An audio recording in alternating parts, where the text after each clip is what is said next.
ఎక్క ఈ టైంలో ఎక్కడున్నారు? నామకార్థ క్రైస్తవులు మారాలని ఉపవాస ప్రార్థన చేస్తున్నాను. అవునా? నువ్వేంటి ఇలా వచ్చావు?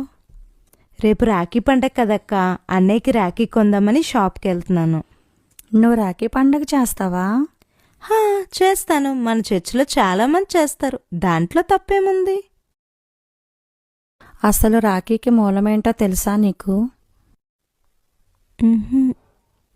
మహాభారత కాలంలో శిశుపాలుడితో శ్రీకృష్ణుడు యుద్ధం చేస్తున్నప్పుడు తన చేతి వేలికి గాయం తగిలి రక్తస్రావం జరిగింది. అది చూచి చలించిపోయిన ద్రౌపది తన చీర కొంగు చింపి కృష్ణుడి వేలికి కట్టింది. ఆ ప్రేమకు కృతజ్ఞతగా శ్రీకృష్ణుడు తనను కాపాడుతానని మాటిచ్చి ద్యోతా సభలో తన మాన సంరక్షణ చేశాడు.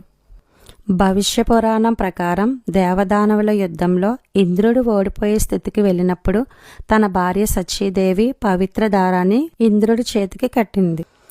ఆ బలంతో ఇంద్రుడు విజయం సాధించాడు.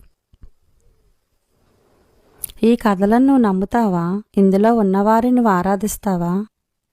లేదక్క, యేసుని తప్ప నేనెవరిని ఆరాధించను. యేసు బోధల్లో ఎక్కడైనా రాఖీ పండుగ చేసుకోమని చెప్పారా? అపోస్తులు ఎవరైనా చేశారా? క్రైస్తవులు ప్రత్యేకంగా బ్రతకాలి.